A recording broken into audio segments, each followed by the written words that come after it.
I've never been one to chase the spotlight or crave company. My life was just fine revolving around my job as an online tutor, from the quiet of my own home, my haven, the house I inherited after my parents passed. I kept to a simple routine: wake up, work, and maybe, just maybe, if I felt like seeing another human face, I'd stroll to the local pastry shop down the block. The pastry shop was my occasional escape. Mrs. Evelyn, the saleswoman, was the type to know everyone's business, but in a charming sort of way. The shop smelled like cinnamon and sugar, and the bell above the door jingled with a quaint, welcoming sound every time I pushed it open. It was on one of these routine visits that Mrs. Evelyn decided to play matchmaker. As she slid a steaming cup of coffee across the counter, her eyes twinkled like she was onto something. "You know, Tessa, my son's just about your age," she started, arranging the pastries with more vigor than necessary. "Still single too. You should meet him sometime." I laughed it off, stirring cream into my coffee. "Thanks, but I'm alright on my own." "Really?" Mrs. Evelyn shrugged, a mischievous smile on her face. "Well, we'll just see about that." I thought nothing of it until my next visit, when I opened the door to find not just the usual scent of baked goods, but also a new face behind the counter. He was tall, awkward in a charming way, and when he turned around, his smile was immediately disarming. "Hi, Tessa, I'm Jack, Evelyn's son. I think she's mentioned me?" His words caught me off guard. Mentioned him? More like schemed up an entire meet-cute without telling me. "Oh, yeah, she might have said something," I replied, trying not to show my surprise. Jack handed me a blueberry muffin, on the house, and leaned on the counter. "She thinks she's being slick, setting us up like this. Sorry if it's weird." I couldn't help but laugh. "A bit unexpected, but it's fine. She means well." As he talked about his job and his hobbies, which, surprisingly, included a lot of reading, something we had in common, I found myself genuinely interested. Jack wasn't just some guy his mom wanted to push on a customer, he was actually pretty cool.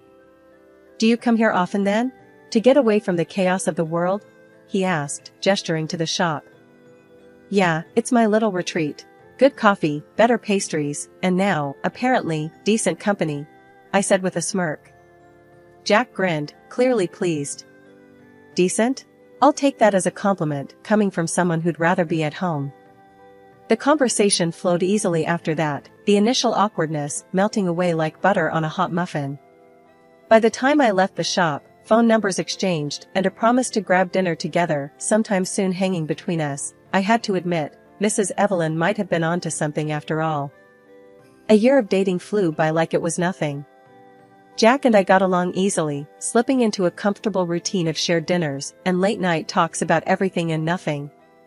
It wasn't long before we were making plans for a wedding, and, not long after that, Jack moved into my house, the same house I grew up in, the one I inherited from my folks. Jack's parents lived just a few blocks away, which at first seemed like a blessing. Having family nearby, I thought, would be nice for a change. Initially, it was all casual visits and pleasant enough dinners. But soon after the wedding, the atmosphere began to change. His mom, Mrs. Evelyn, who had once been the sweet lady from the pastry shop, started showing up more often, and not just for casual visits. Each time she came over, it was like she had a checklist in her head of all the things I was doing wrong. "You know, Tessa, Jack likes his shirts ironed a certain way," she mentioned one afternoon, pulling out a supposedly clean shirt from the closet and examining it like it was evidence in a trial. I tried to keep my cool, biting back any sharp retorts. "I'm usually caught up with my online classes during the day, so sometimes things like that slip my mind," I explained, hoping she'd understand. Mrs. Evelyn sked, shaking her head as she placed the shirt back. "When I was your age, I kept the house spotless and worked part-time at the bakery. It's really about managing your time better." The comment stung, especially coming from her. It was as if the simple, kind woman I met at the shop had been swapped out for a relentless critic. Each visit seemed to have a new complaint: the food was too bland, the floors weren't swept well enough, or I wasn't taking good enough care of Jack. Jack's dad was more on the quiet side, but he had his moments too. "Lunch isn't ready?" he'd grumble, checking his watch dramatically as if he'd been starving for days. I work from home, yes, but I'm actually working, not just hanging around. I tried to explain, more than once, my voice firm but controlled. They nodded, murmured something about understanding, but the next visit, it'd start all over again. I found myself dreading the sound of the doorbell, knowing it likely meant another critique was coming my way. Despite the growing frustration, I held my tongue. Arguing wouldn't help, I thought. Jack was caught in the middle, trying to smooth things over, telling me his parents just meant well and that maybe they were just set in their ways. They're from a different time, Tessa, you know? They don't get the whole work from home thing, Jack would say, trying to bridge the gap between us. But no matter how much I nodded and smiled, a part of me burned with every sideways comment about my cooking or cleaning. They still live separately, though. I reassured myself after each visit. It's just a couple of hours a week. I can handle this. One sunny afternoon, I was wrapping up an online session with a student when I heard the sound of a truck pulling up outside. Curious, I peeked through the window and saw Jack helping his parents unload big bags and boxes from a truck that was parked out front. I walked outside, trying to keep my tone light. Hey, what's all this? Jack wiped his brow and gave me a sheepish look. Well, it looks like my parents are going to stay with us for a bit. A bit? What does that mean, Jack? I asked, my voice rising, despite my attempt to stay calm. It's just temporary, Tessa, he said quickly, almost tripping over his words. Their house is being rented out for extra income. They thought it'd be easier to stay here for now. I felt a chill run down my spine. This wasn't just a visit. This was moving in. Jack, don't we usually talk about big decisions like this? I asked, my voice tight. Before he could reply, Mrs. Evelyn came bustling over, her voice full of false cheer. Oh, darling, isn't this wonderful? We'll get to spend so much more time together. I forced a smile. Mrs. Evelyn, how long are you planning to stay? She waved a dismissive hand as if I'd asked about the weather. Oh, just a while, dear. Until we sort things out. We're family now, right? Families help each other. I glanced at Jack, waiting for some support, but he avoided my gaze. That's when Mr. Peterson chimed in, his voice booming across the yard. Where do you want this box, son? Should it go in the spare room? They had it all planned out. And from the looks of it, my opinion didn't matter.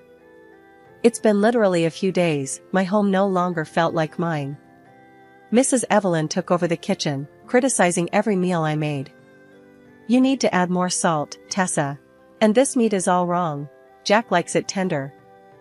I clenched my fists, counting to 10 in my head before responding. I've been cooking for Jack just fine till now, Mrs. Evelyn. She sked and shook her head, muttering about young people not knowing how to take advice. Then there were the comments about the house. You really should clean more often, Mrs. Evelyn would say, running her finger along a shelf and inspecting the dust. In my house, you could eat off the floors. Jack, for his part, was stuck in the middle. He'd come home from work to find us at odds and sigh. Can't you two just get along? She's trying to help. By taking over our lives? I'd shoot back, frustration boiling over. Every day was a struggle. I felt like I was losing bits of my home and myself with each passing moment. The tension was palpable, the air thick with unspoken words and stifled anger. I loved Jack, but living with his parents under my roof, with their constant critiques and disregard for my boundaries, was becoming unbearable. Every day started the same since Jack's parents moved in. The shrill alarm of the old clock they brought with them would pierce the quiet of dawn, signaling the start of what felt like a marathon. Before I could even sip my morning coffee, Mrs. Evelyn would already be bustling around the kitchen, a storm dressed in an apron. You're up late today, Tessa, she'd comment, as if 7 a.m. was noon. I'd mumble something about having a late session the night before and brace myself for the avalanche of tasks she deemed necessary to start the day. One particular morning, as I tried to prep for an online tutoring session, Mrs. Evelyn barged into my makeshift office with a laundry basket full of clothes that apparently needed urgent washing. "Here, do these next. And make sure you separate the whites this time," she instructed, her voice leaving no room for argument. I bit back my frustration. "Mrs. Evelyn, I've got back-to-back sessions today. Can it wait?" She planted her hands on her hips, her favorite stance for lectures. "This will just take a minute. Priorities, dear. You can teach any time." "But this is my job," I countered, my voice rising despite my resolve to keep calm. "I have students waiting." She shrugged, unfazed. "They can wait a few more minutes. Family first, right?" It was always like this, her needs and rules overshadowing mine. I was drowning in a sea of unwelcome chores and constant criticism, and Jack was no lifeboat. He'd leave early for work, kiss me goodbye, and vanish, leaving me to navigate the choppy waters with his parents alone. Lunchtime was another battle. If it wasn't Mrs. Evelyn criticizing the saltiness of the soup, it was Mr. Peterson complaining about the timing. "It's past noon, and lunch isn't ready," he'd grumble, checking his watch like it was a countdown to some catastrophic event. I'd clench my teeth, forcing a smile. "It's almost done, Mr. Peterson. Just a few more minutes. It should be on the table by now. Back in my day, we had schedules," he'd mutter, his words edged with a bitterness that soured the food even before it hit the table. One day, fed up with the mounting pressure, I snapped. It was a Tuesday, nothing special about it, except for my patients wearing thinner than the soles of the slippers Mrs. Evelyn insisted I wear inside. "I am not your maid, and this is not a diner," I exclaimed as Mrs. Evelyn hovered over my shoulder while I chopped vegetables. "I can't keep up with this and my work. It's too much." Mrs. Evelyn recoiled as if I'd slapped her. "I'm just trying to maintain some standards in my son's home," she retorted, her voice sharp and cold. "It's my home too," I shot back, slamming the knife down on the cutting board. "And I can't do everything around here. I'm working, too, remember?" Jack walked in right then, his timing as impeccable as ever. "What's going on here?" he asked, looking from his flustered mother to me. I shook my head, too weary to explain again. "Ask your mother," I said, leaving the kitchen and the mounting pile of grievances behind. Everything took a sharp turn downhill when Mrs. Evelyn decided to quit her job at the bakery. She said she was tired and figured she'd be more use around the house helping out. If only that were true. Instead, her idea of helping was bursting into my home office during an online tutoring session and yelling that it was time to start cooking dinner. It was mortifying. "Are you going to start on dinner, Tessa? It's getting late, and we're all hungry," she bellowed one afternoon, not caring that my microphone was on and my students could hear every word. I muted the mic, cheeks burning with embarrassment. "Mrs. Evelyn, I'm still working. Can we talk about this later?" But she just waved her hand dismissively and walked out, leaving me to apologize to my students and try to regain my professional composure. Then there was Mr. Peterson, who seemed to think I just played on the computer all day. "I don't see why you're always so busy," he'd grumble. "Looks to me like you're just tapping away at games." "It's not games, it's my job," I'd snap back, sharper than I intended.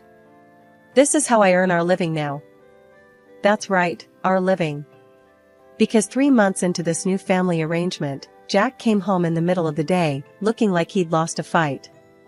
"I got laid off, Tessa," he confessed in a hushed tone, checking to make sure his parents weren't around. "Please don't tell my folks yet, I don't want to worry them." So there I was, the only one bringing in any money, trying to cover all our expenses on just my tutor's salary. Bills piled up, and there was never enough to go around. Groceries, utilities, everything cost more with 4 adults in the house. One evening, I sat down with Jack and his parents to try to address the elephant in the room. "We need to talk about finances," I started, my hands clenched in my lap to stop them from shaking. "I'm the only one earning right now, and we're struggling to keep up with the bills." Mrs. Evelyn and Mr. Peterson looked at each other, then back at me. But Jack's working. He can cover it, Mrs. Evelyn said, her voice full of misplaced confidence. Jack shifted uncomfortably beside me. Actually, Mom, that's not true. I lost my job. The room went silent. Mr. Peterson coughed. You what? Why didn't you tell us? I didn't want to upset you, Jack mumbled, staring at his hands. I took a deep breath and plunged ahead. We can't cover everything on my salary alone. I was thinking maybe you could help out, contribute half the rent of your house to the family budget? Their reaction was as if I'd suggested something outrageous. Mrs. Evelyn's eyes narrowed. Why should we? You have a job. You should be able to handle it. Jack always took care of things before. I was at my breaking point. But I can't now. It's too much, and I need help. Jack put a hand on my shoulder.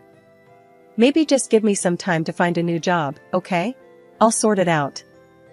I nodded, more out of exhaustion than agreement. Every day felt like wading through quicksand. The harder I worked, the deeper we sank into debt. It was during one of our usual tense dinners when Mrs. Evelyn casually threw out their latest extravagant plan. She waved a glossy travel brochure at me, her eyes glinting with excitement. We're planning a little getaway, 2 weeks in Spain. So, darling, would you prefer a scarf or a shell as a souvenir? I stared at her, my fork halfway to my mouth, completely thrown off. A vacation? Now? Oh yes, she gushed, her enthusiasm undimmed. And we were wondering if you could chip in a little. Just $2,000 for some pocket money. It's nothing too much, right? I slammed my fork down, my patience finally snapping. Where is all this money coming from? You spend on restaurants, clothes, now a vacation. And you haven't contributed a dime to the house expenses. How can you even ask for more money? Jack's face paled, and Mr. Peterson shifted uncomfortably in his seat, but Mrs. Evelyn just plowed ahead, oblivious. Oh, we've been saving up, and a little help from family isn't too much to ask, is it? Saving? By leeching off us? I shot back, my voice rising. You don't pay for groceries, rent, nothing. And you still expect me to fund your trips? Jack tried to interject, his voice tight. Let's calm down and talk this. No, I'm done talking, I interrupted, pushing back from the table. You barge into my office, disrupt my work, and have the audacity to call this help? I have no space, no privacy. How is this a family? Mrs. Evelyn's face crumpled, and she burst into theatrical tears. How can you say such things, Tessa? We've done so much for you. We've even kept quiet about things, like how often we've talked Jack out of leaving you. The room went still. What? My voice was a whisper, disbelief etched into every syllable. Jack, is that true? Jack looked down, his face flushed with shame or anger, I couldn't tell. Mom, what are you talking about? But Mrs. Evelyn, clutching her chest, diverted the crisis. Oh, my heart. This stress isn't good for me. Could you get my pills from upstairs, dear? I stormed out of the room, my mind racing. Halfway up the stairs, I paused. Wait, what were the pills called again? I turned back, heading towards the dining room to ask, but stopped short when I heard Jack's hushed voice through the slightly ajar door. No, Mom, you almost blew everything. We need to keep this quiet until we sell the house. If she leaves me now, I get nothing. Make sure you're not pushing too hard, just enough so she wants to sell. My heart sank as I listened, hidden from view. His words chilled me to the core. We keep up the pressure, she sells, I divorce her, and get half. Then we can sell the old house and buy something better. Just keep it together, stop buying expensive stuff for a while, and coordinate with me first. I leaned against the wall, feeling the weight of their betrayal.